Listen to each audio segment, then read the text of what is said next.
The room went quiet when my husband told 400 people I had stolen $4.8 million from our foundation. He had documents, a presentation screen, my name highlighted in red in front of the donors who built this with me.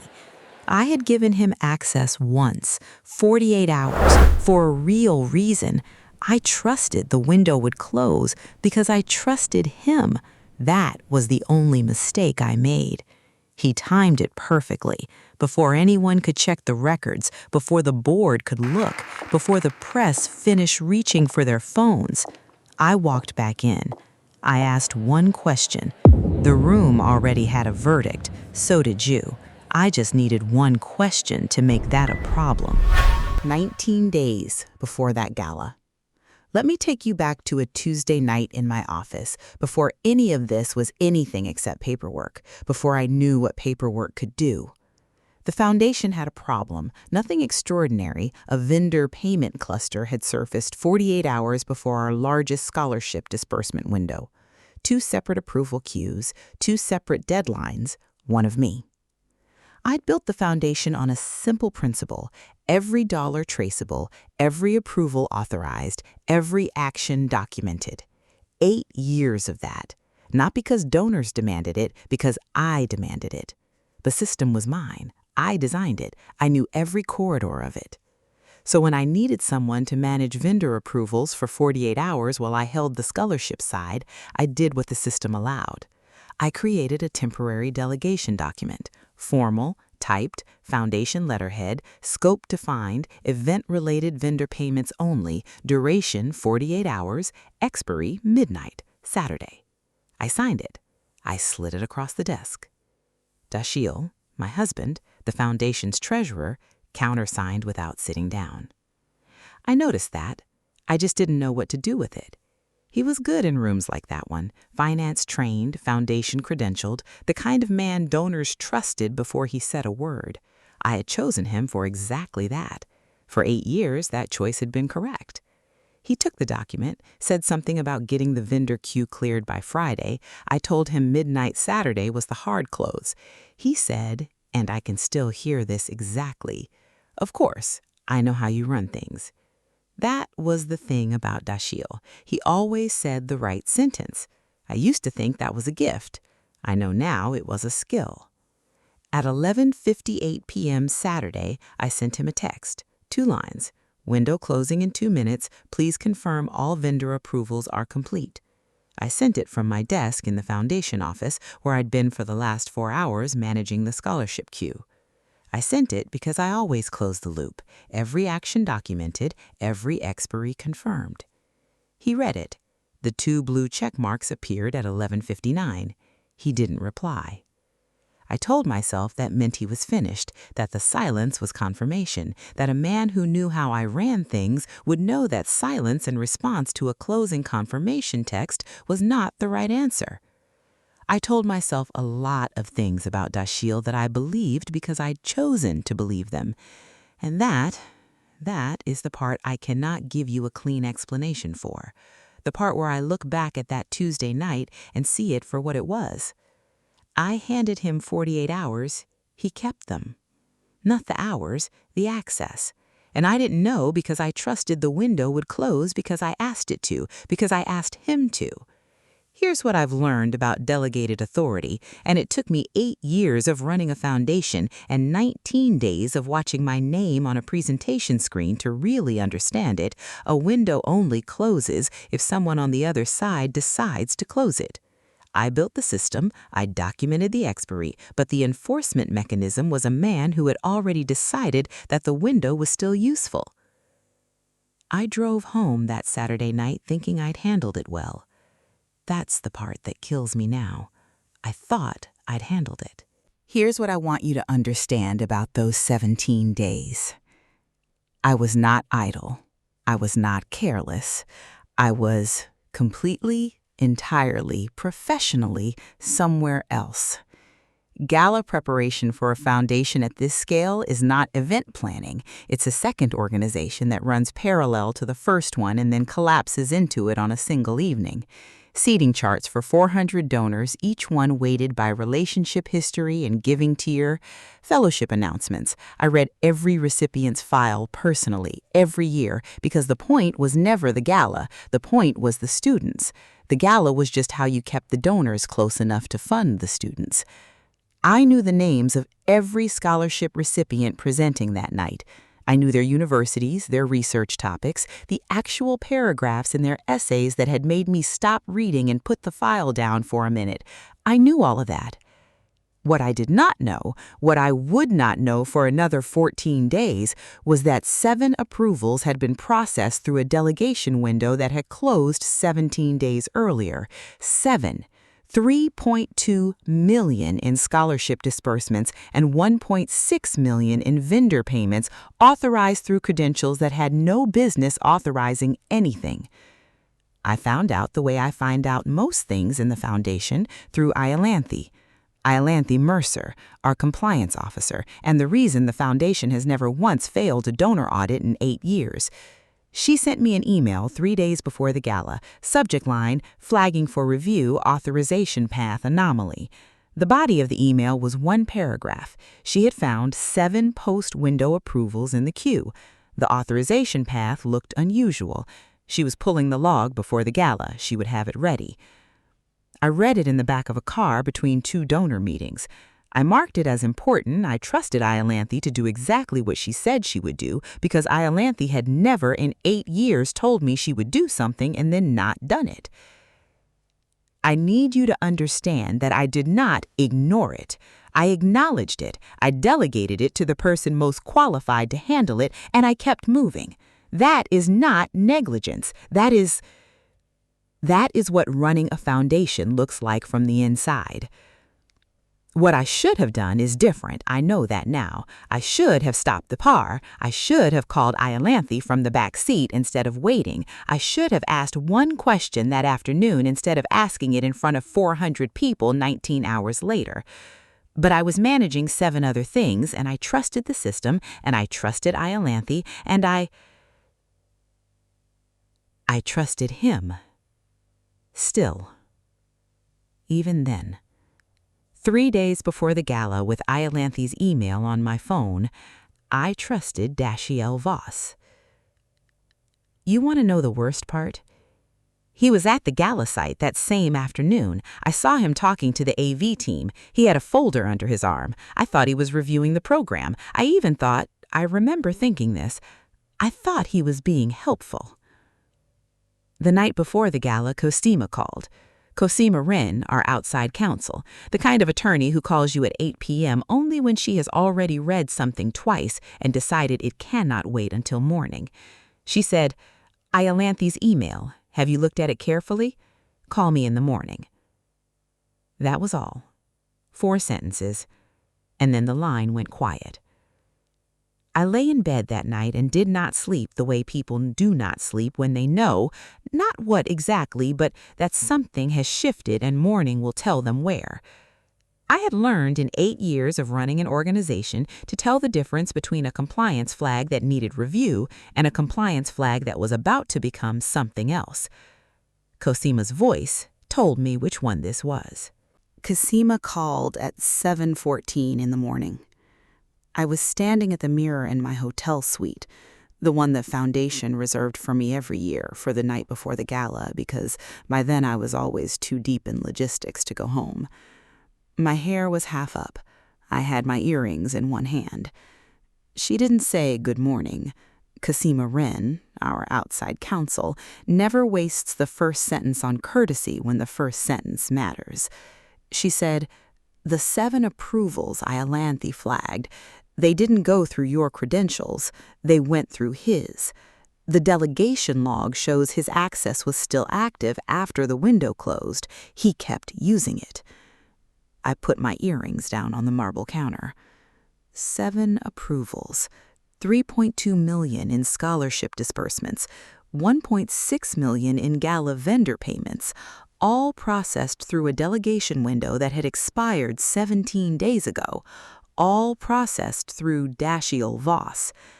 I stood there with Cosima still on the line, and I did something I want to be honest with you about. I was not surprised. Not the way I should have been, not the way an innocent woman discovers her husband has committed financial fraud.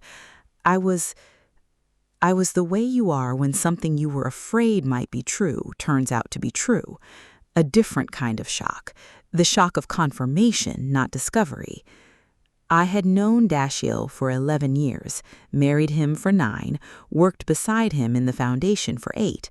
I knew what he was capable of when he believed the story he was telling himself was correct. He had always been better at narrative than at records, better at framing than at facts. I had watched him manage donor relationships for 8 years by being the person who said the right sentence first. I never thought the sentence he'd say first would be about me. Cosima was still talking. She said the audit reconciliation was scheduled in 3 days. She said the log comparison would surface in that reconciliation regardless. She said Dashiell almost certainly knew the timeline. And that's when I understood what the gala was for. He wasn't going to let the reconciliation tell the story. He was going to tell it first. In public, in front of 400 donors, the board, the press, everyone who had ever written a check because they trusted the St. Clair International Fellowship Foundation.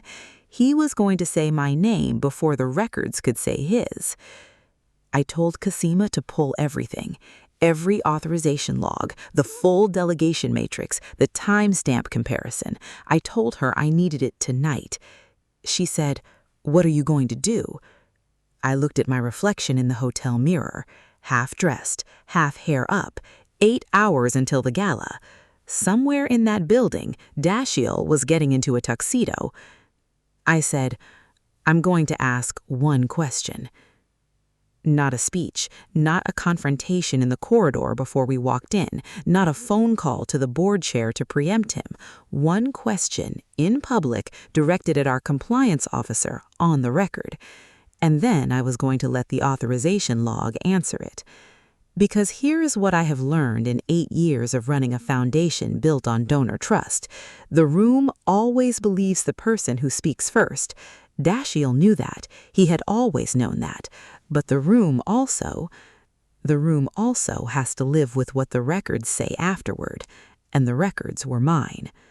I put my earrings in. I finished my hair. I went to the gala. Not because I wasn't afraid, not because I didn't know what it would cost to let it play out in public, but because confronting him privately would give him the one thing he was counting on, the ability to reshape the story before anyone else could see the original. He needed privacy to survive this. I needed the room. The gala hall at 7:30 p.m. looks exactly the way I designed it to look. That's the thing I keep coming back to. I built that room.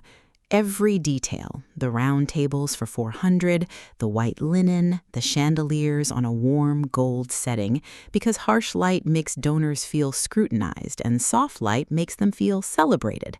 The foundation's step and repeat backdrop behind the stage in our colors. The scholarship recipients seated together at 2 center tables, not tucked in the back, not folded into the general donor seating, but visible, centered, the point of everything. I had been managing this event for 8 years. I knew every person in it by name, by giving history, by the particular way they liked to be greeted. I moved through that room the way you move through something you built, not with ownership exactly, but with the specific ease of someone who knows where every door leads. And I was holding it together. That is the thing I want to be honest about.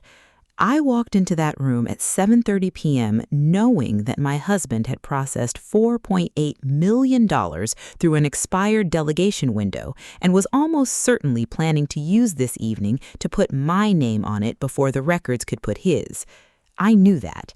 And I smiled at donors I had known for 6 years and asked about their grandchildren and made a mental note about the seating chart for table 11 and held a champagne flute I never once brought to my lips.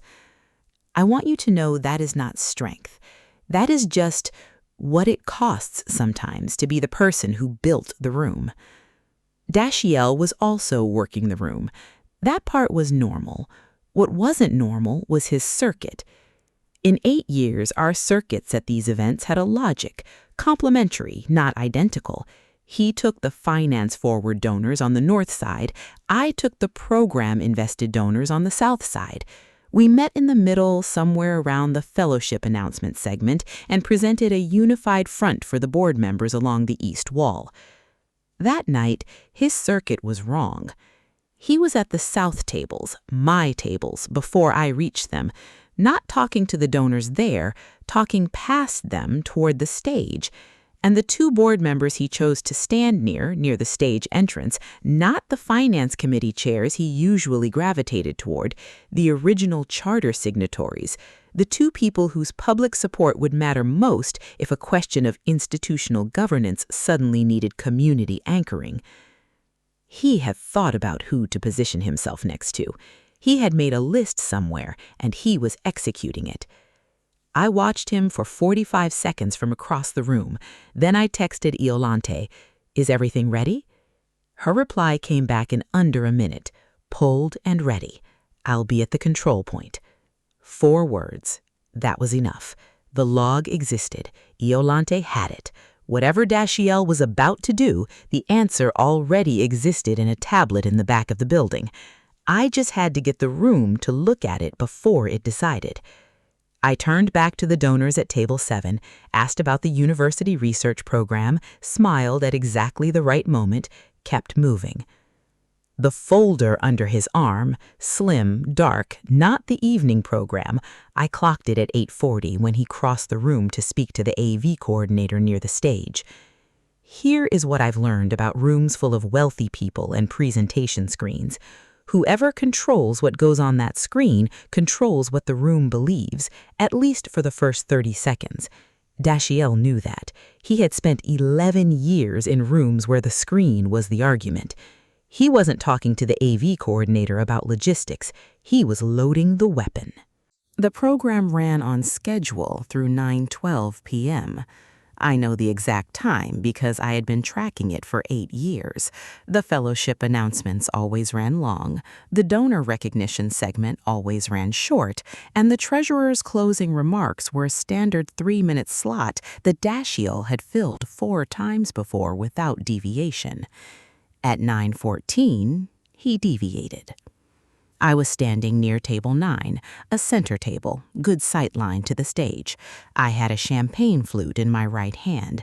The fellowship recipients at their 2 center tables were directly to my left, the ones who'd been watching the whole evening with the careful attention of people who understand this room funds their futures. 400 people. Board members I had worked beside for 8 years, press with credentials I had approved, donors whose names were on the foundation's scholarship endowments. He said, "Before we close this evening, I need to raise something with the board and our donors that I believe requires transparency." I have thought about that sentence many times since, the particular craftsmanship of it. Transparency, a word that means accountability when you say it about someone else's actions, a word that means virtue when you say it about yourself. He used it to mean both simultaneously in a single sentence in front of 400 people who had just spent an evening celebrating this foundation's work. He referenced financial irregularities. He said the approval record contained transactions that required explanation. He did not say theft, he was too precise for that. He said irregular approvals, 2 words that are technically correct and functionally devastating, because in a room of donors who have written significant checks, irregular approvals is all the language you need to end trust. He signaled the AV team. The transaction summary appeared on the screen behind him, and my name, Aveline St. Clair, was highlighted in red at the top of the document, associated with 7 flagged approvals, $3.2 million in scholarship disbursements, $1.6 million in Gala vendor payments. My name, my foundation, my room. The silence that followed was the silence of 400 people making a decision. I did not move. Not because I was paralyzed, I want to be clear about that. I didn't move because I understood in that exact second that my face was the only variable I could control. Every other variable had been taken from me. The screen was his, the narrative was his, the 30 seconds before anyone could check anything were his. What was mine was my face, and whether it looked like a woman absorbing a public shop or a woman absorbing a public exposure. I held the champagne flute in my right hand. I did not tighten my grip. I did not set it down. I stood in my room in front of the people I had built it for, and I looked at my name on the screen, and I felt something I am not sure I have a clean word for. Not rage, not grief, something that was both of those and underneath them, something colder. The room turned toward me, 400 faces checking my face for information, press cameras lifting, and I thought one thing very clearly in the middle of it all. He timed it so there was no private option left. Because that was the genius of it in the worst sense. If he had come to me privately, I could have responded privately. If he had raised it in a board meeting, I could have responded institutionally. But here, in this room, in front of these people on this particular evening, the only way to respond was publicly. He had removed every other door. So I stood still. And I waited. I set the champagne flute on the nearest table, not dropped, not shoved, set down, with the same care I'd been carrying it with for the last 90 minutes, because even in that moment I was aware that 400 people were watching how I left the room, and I was not going to give them anything they could use against me in the retelling. I walked toward the side corridor at a pace I chose deliberately. Not fast, fast looks panicked, not slow, slow looks stunned, the pace of a woman who has somewhere to be and is going there. Cosima was beside me within 30 seconds. Cosima Wren, our outside counsel, moving through a crowd the way attorneys in real trouble move, efficiently without being seen to move quickly. She said, "He timed this before Iolanthe could present the reconciliation. He knew the log was being pulled. 3 days ago, he knew." I said nothing for a moment. 3 days. That meant the afternoon he was at the Gala site with the folder, the afternoon I had thought he was being helpful. He had been managing his timeline. Then I said, "Where is Iolanthe right now?"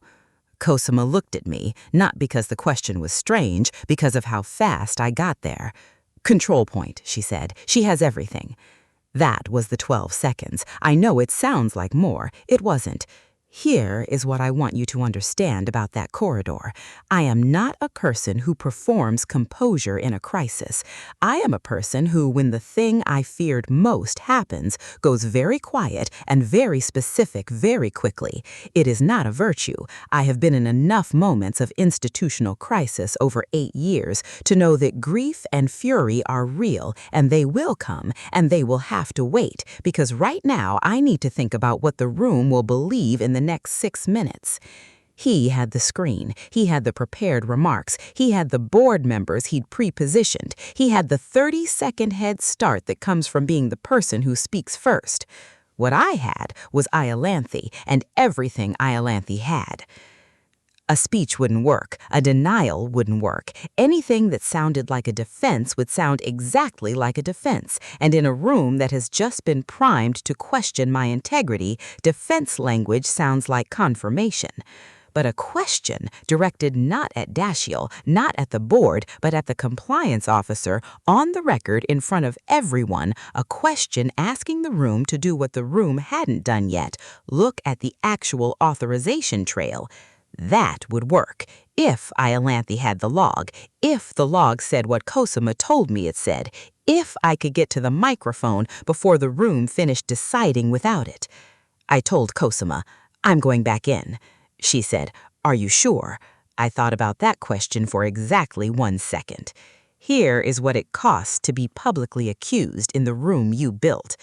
Everything that happens next is yours to own, whether you caused it or not. The accusation was his, the response was mine, and if I walked away from that room without making the room look at the record, then the record would come out in 3 days in an audit report, and it would be too late. Audit reports don't trend. Galas do. I needed this to happen here, tonight, in front of everyone who was going to remember it. I went back in. The room had not waited for me. That was the thing I walked back into. Not a room that had held its breath. A room that had continued making up its mind while I was in the corridor. 2 donors from table 4 were moving toward the exit, not rushing, the particular measured departure of people who have decided they've seen enough and would prefer not to be photographed leaving. A board member, Ellsworth, Crane, one of the original charter signatories, a man who had known me for 8 years, had approached the stage during my absence and asked Dashiell a direct question. I found out the exact wording afterward from Cosima, who had stayed in the room. He said, "Are you saying these approvals were unauthorized?"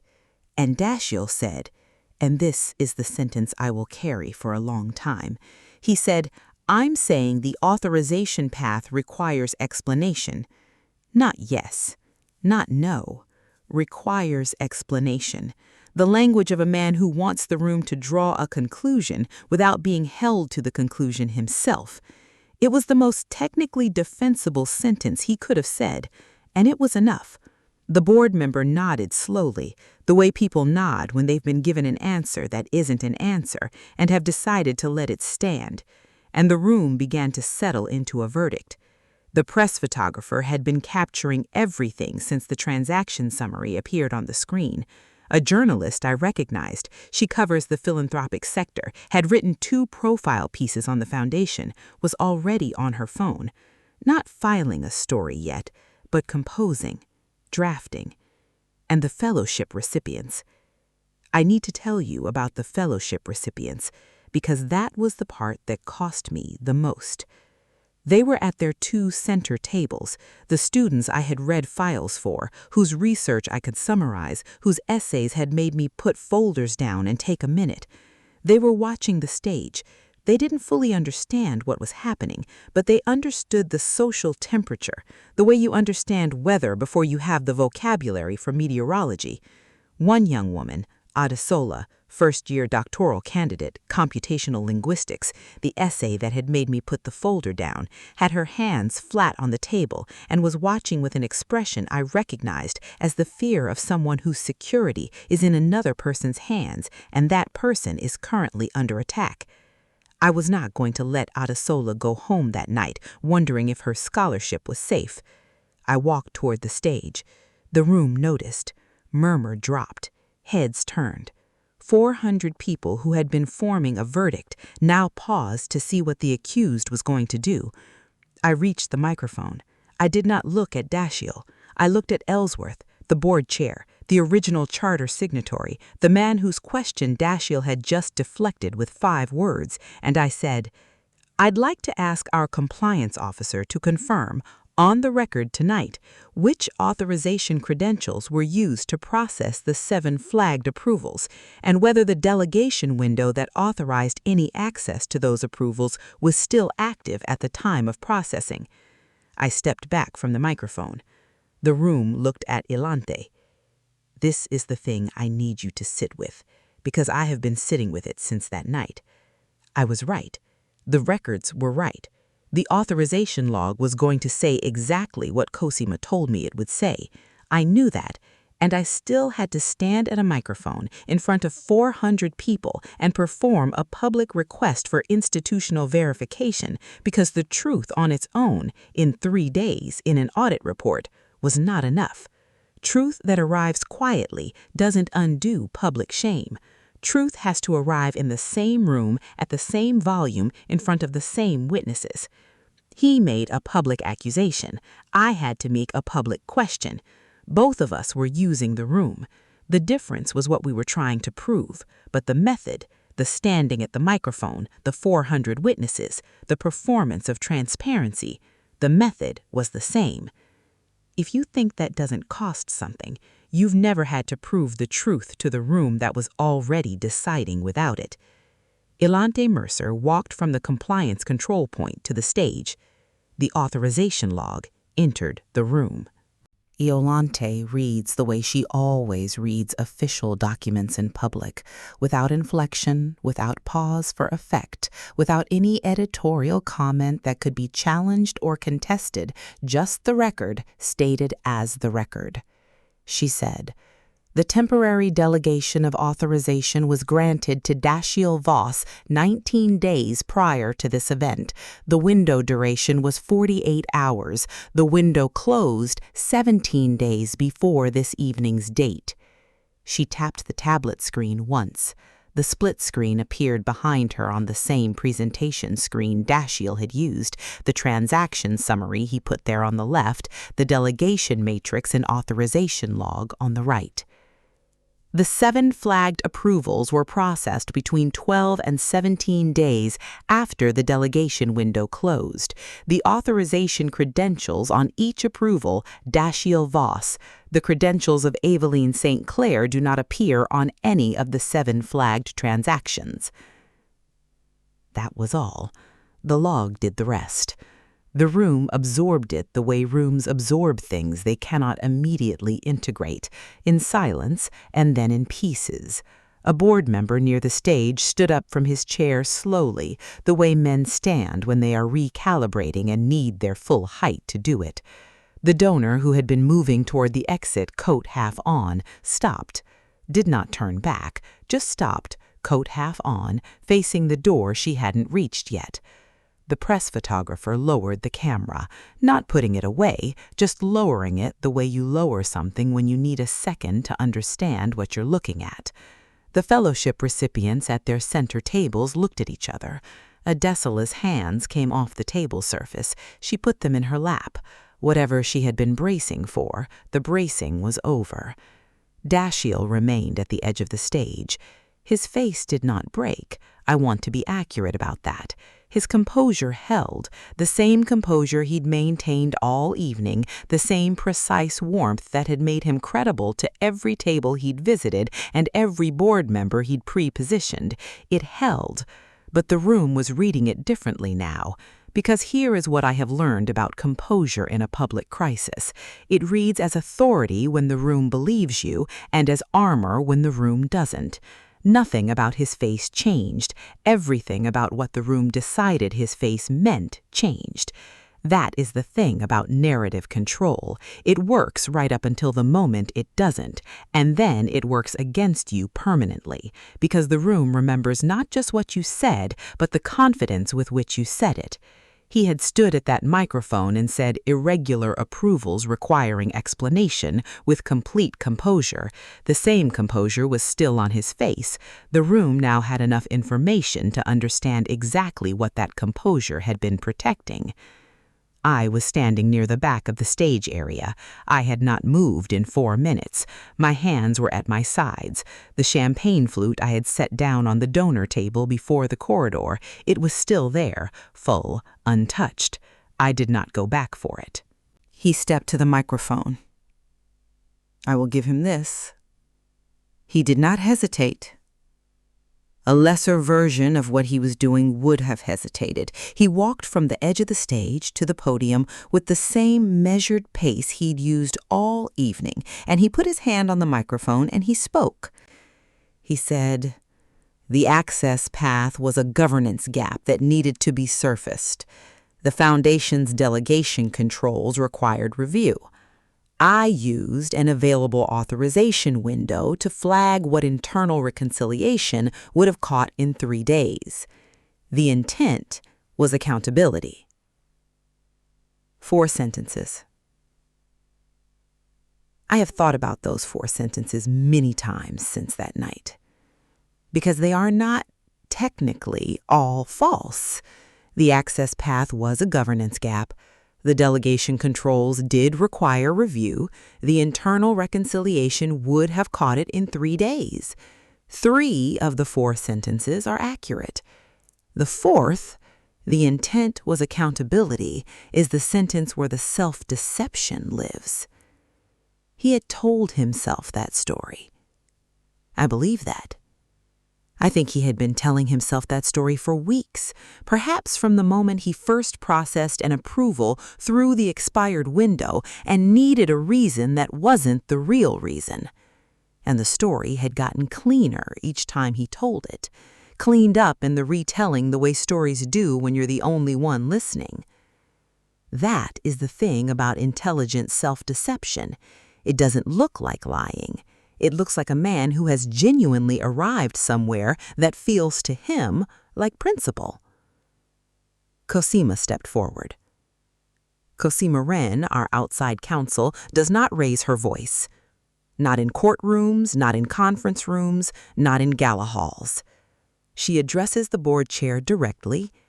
She said, "The intent described is not consistent with the authorization log's timestamps. Using an expired delegation window to process approvals is not a review mechanism. It is unauthorized action. The distinction matters, and the donors in this room deserve to understand it." The board chair turned to Dashiell. He asked one question. "Were you aware the delegation window had expired when you processed those approvals?" The pause before Dashiell answered was 4 seconds. I counted them. Not because I was timing him, because silence in a quiet room has texture, and those 4 seconds had the specific texture of a man who has arrived at the edge of his own story and is looking at what is on the other side of it. He said, "The system didn't flag it." Cosima said, "And I want you to hear how little effort this took her. The system flagged it 3 days ago.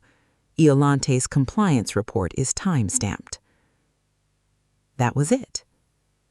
Not a dramatic exposure, not a confrontation, a timestamp. 3 days ago, Iolante had sent an email with the subject line that said "flagging for review."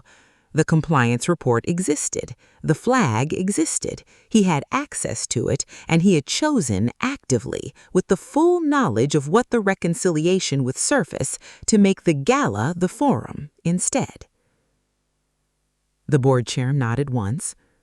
The kind of nod that is not agreement but receipt. He had received the information and would be processing it in a room with lawyers present. The press photographer raised the camera again. Dashiell stepped back from the microphone. His composure was still intact. It would stay intact for the rest of the evening. I know this because I watched. But composure, once the room understands what it has been protecting, is no longer authority. It becomes a record of how long you were able to hold the story together. He held it a long time. I'll give him that, too. The board chair called a brief recess. The hall dissolved into clusters, donors at their tables in quiet conversation, board members in a tight circle near the stage, press positioned near the exit with the particular patience of people waiting to file a story they already know the shape of. The fellowship recipients stayed at their tables. Adesola was talking to the young man beside her. I could see her hands, no longer flat on the linen, moving. She was talking. Dashiell and I had found ourselves in the side corridor, the same corridor I had been in 40 minutes ago when Cosima stood beside me and I asked where Iolante was and then made the decision to go back in. The same polished marble walls, the same muffled sound of the hall behind the closed door, the same ambient light, low, slightly cool. I don't know which one of us moved toward it. I don't think either one of us decided to. We just ended up there. The way you end up standing in the specific place where something has to be said because all the other places have already been used for something else. He stood about 4 feet from me, still in the tuxedo, still composed. That composure, I had watched it all evening, and now I was close enough to see what it cost him. There was a line at the outer corner of his left eye that I recognized. I had seen it when he was tired and trying not to show it. He had been holding this composure for hours, and it was starting to show the seams. I said, You knew the log existed. You knew Yolante was pulling it. You timed this to land before the reconciliation could get there first. Not a question. I wasn't asking. I was stating the timeline I had been living with since 7:14 that morning, and I was stating it in front of the man who had constructed it because I needed it said aloud in a room where only the two of us were present. He did not deny it. He said, "The foundation needed an accountability moment. I gave it one." I looked at him for a long time. I have tried since that night to remember exactly what I felt in those seconds. I don't think it was rage. Rage would have been easier to carry. I think it was recognition. The particular recognition of seeing someone you know very well be exactly who they are in a moment where they could have been different, and understanding that the choice to be exactly who they are was made a long time ago, and you just didn't see it clearly until now. He had not chosen to harm me accidentally. He had chosen to use the gala, my room, my donors, my 8 years as the venue for a performance of accountability that required me to be the accused in order for him to be the one demanding answers. He had calculated that I would clear myself. He had just made me do it in public, in front of 400 witnesses, so that the governance gap he exploited would be remembered as the gap he heroically surfaced. And the worst part, the part that I will be sitting with for a long time, is that he is not right that the governance gap existed. He is not right that I should have enforced the expiry through the system rather than through trust. The gap was real. The weakness was mine. He just chose me as the cost of surfacing it. That's the difference. I said, "You gave it yourself. That's the difference." And I walked back into the hall. I did not look back. He stayed in the corridor. I don't know how long. The champagne flute was still on the edge of the donor table where I had left it, full. Nobody had moved it.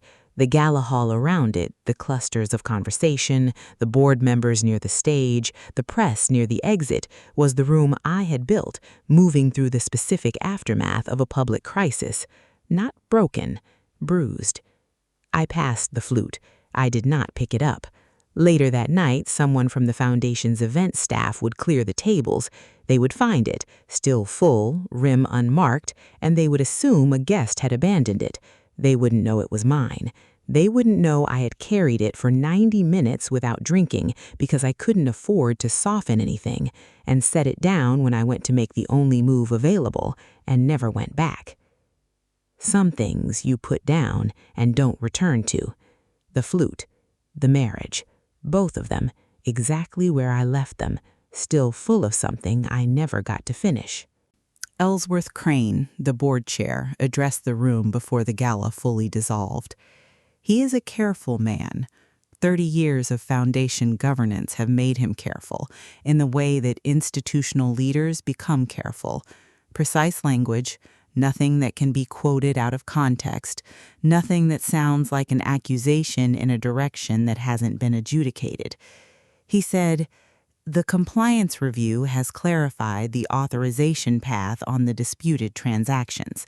The matter is now under formal internal review.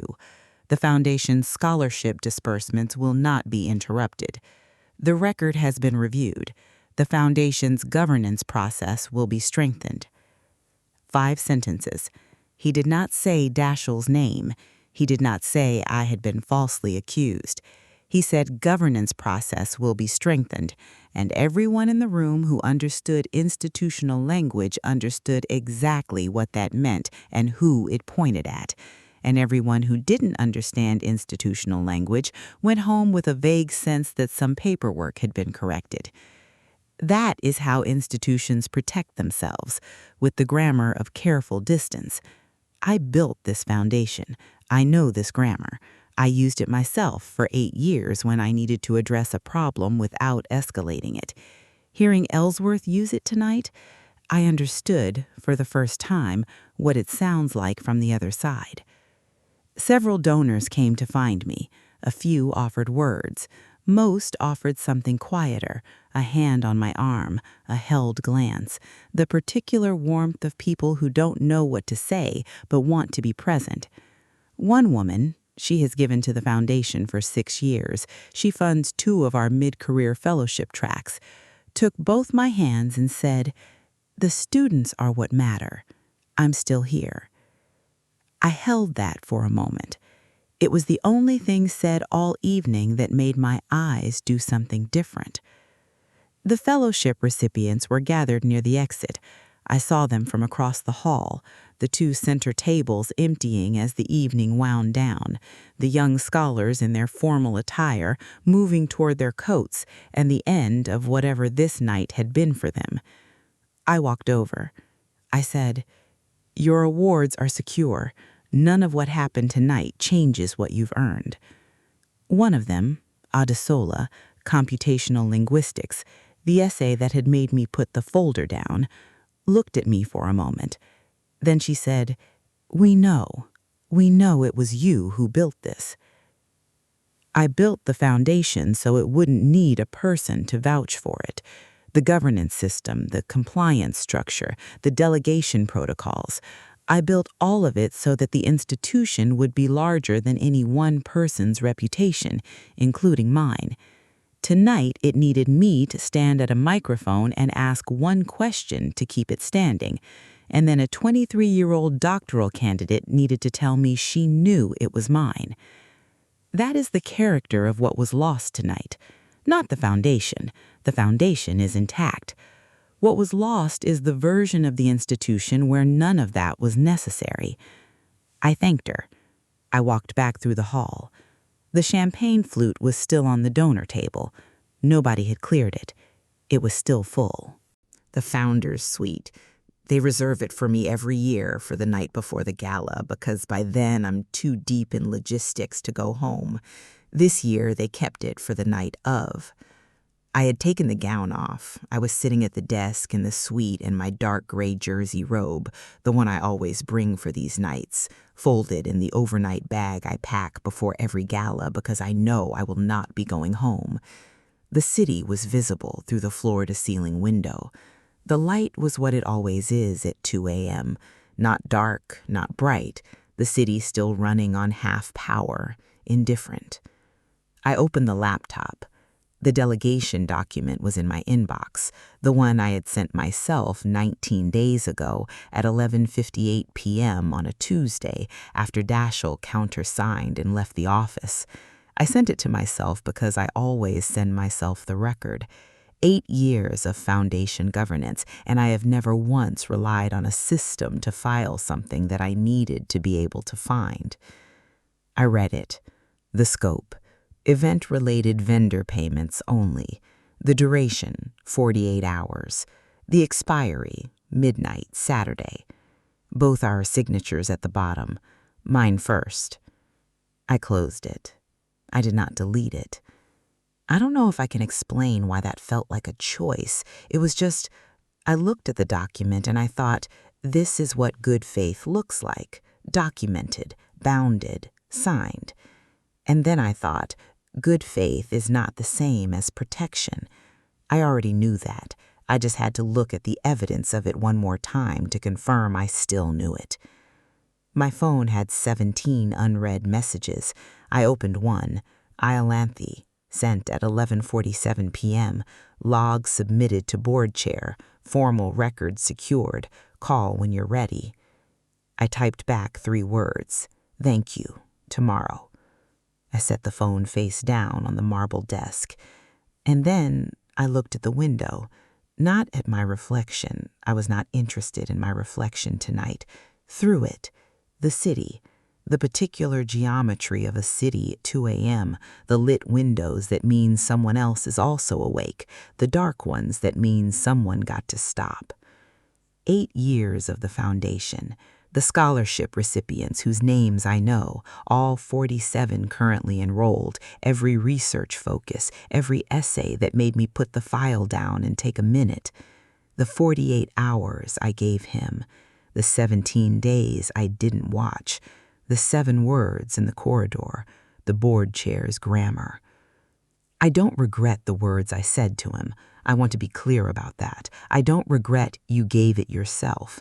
That's the difference. What I regret is that I had to say it. Those are different things. One is action, the other is necessity. I can live with the action. The necessity is the wound. I gave him 48 hours. He kept them. I kept the receipt. That's the difference between us in the end. The foundation opens for scholarship applications in 3 days, 42 new candidates. I will read every file. I always do, not because the system requires it, but because the point was never the gala or the donors or the version of the story that gets told at tables like those. The point was the 42. They don't know what happened tonight. They don't need to. The records do. I'm awake at 2 a.m. because I'm the only person responsible for what happens to those 42 tomorrow morning. I always was. Tonight didn't change that. Neither will tomorrow. That is the wound, and it is the thing that will get me out of this chair. 3 days later, the gala hall was empty. Chairs stacked, the white linen stripped from the tables and bundled for the laundry service, the chandeliers off, just the morning light coming through the tall ballroom windows, gray and honest.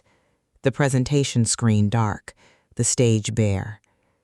The foundation's step and repeat backdrop was still standing in the corner. No one had rolled it up yet. The logos were crisp. My name wasn't on it. The foundation's name was. Mine was on the foundation. He was gone from both. The champagne flute was still on the edge of the stage, the one I had set down when I walked to the corridor. Someone had moved it from the donor table, placed it on the stage edge in the cleanup, I suppose, intending to clear it. They hadn't gotten to it yet. It was still full, still unmarked at the rim. 3 days later, still full. I thought about going back for it. I didn't. The foundation opened for applications that same morning, 42 new scholarship candidates. I was in the office by 8 a.m. with the files on my desk, printed, tabbed, the way I always read them, not on a screen, on paper with a pen in my hand, because that is how you read a person's life when the reading matters. I read every file. I always do. I don't know what the room remembers. I've thought about that. Whether the people who were there on Friday night remember the accusation first, or the records, or the moment Iolante walked across that floor with a tablet in both hands and the whole room turned to follow her. Probably the accusation. People usually remember the accusation first. The correction comes later, quieter, smaller, less vivid. That is not a cynical thing to say. It is just how public memory works. I know, because I built something public for 8 years and I watched it work. The truth is in the record. The mark is in the record too. Both permanent. Both mine now. I gave him 48 hours. He kept them. I built the system that answered back. That has to be enough. It is.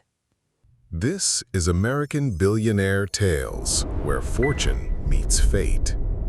Some records stay open long after the room empties. Next time, a husband didn't just cheat on his wife, he planned a life after her, and then she found the trust he built for the other woman. Subscribe, already making its mistake.